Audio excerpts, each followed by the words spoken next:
Cement চাপৰিস্থিত Shri Shri গজলা সত্ৰত ধেমাজি জিলা সত্ৰ মহাসভাৰ সভা সত্ৰীয়া সংস্কৃতি দিৱস উদযাপন সমিতি গঠন। ভাৰতৰ ৰাষ্ট্ৰীয় স্বীকৃতিপ্ৰাপ্ত নৃত্যসমূহৰ ভিতৰত অন্যতম অসমৰ সত্ৰীয়া নৃত্য। অসম সত্ৰ মহাসভাৰ এক দীঘলীয়া সংগ্ৰামৰ অন্তত 2011 চনৰ 15 নৱেম্বৰত সংগীত নাটক অকাডেমীয়ে সত্ৰীয়া নৃত্যক ধ্ৰুপদী নৃত্য হিচাপে স্বীকৃতি প্ৰদান কৰে। সত্ৰীয়া নৃত্যই লাভ কৰে ৰাষ্ট্ৰীয় স্বীকৃতি।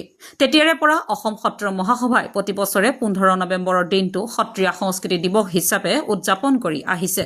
ধেমাজি জিলা সত্ৰ মহাসভাৰ উদ্যোগত এই বছৰৰ সত্ৰীয়া সংস্কৃতি দিৱসটো চিমেণ্ট চাপৰি অঞ্চলৰ ৰাইজৰ সহযোগত চিমেণ্ট চাপৰিস্থিত শ্ৰী শ্ৰী গজলা সত্ৰত উদযাপন কৰিবলৈ সিদ্ধান্ত কৰিছে।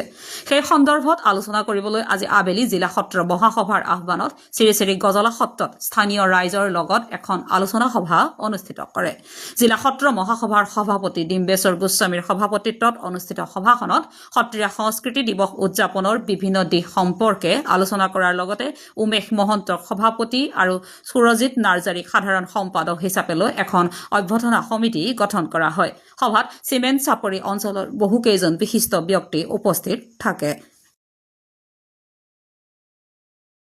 নমস্কাৰ।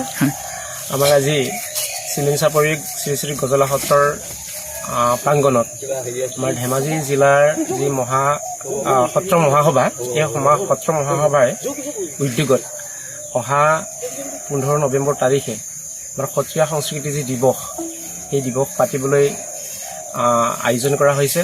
আৰু ইয়াতে এখন ৰাজহুৱা সভা অনুষ্ঠিত হৈছিলে। আৰু এই ৰাজহুৱা সভাত আমাৰ কেনেকৈ আমি এই দিৱসটো পালন কৰিব পাৰোঁ তাৰ বিষয়ত আলোচনা হ'ল।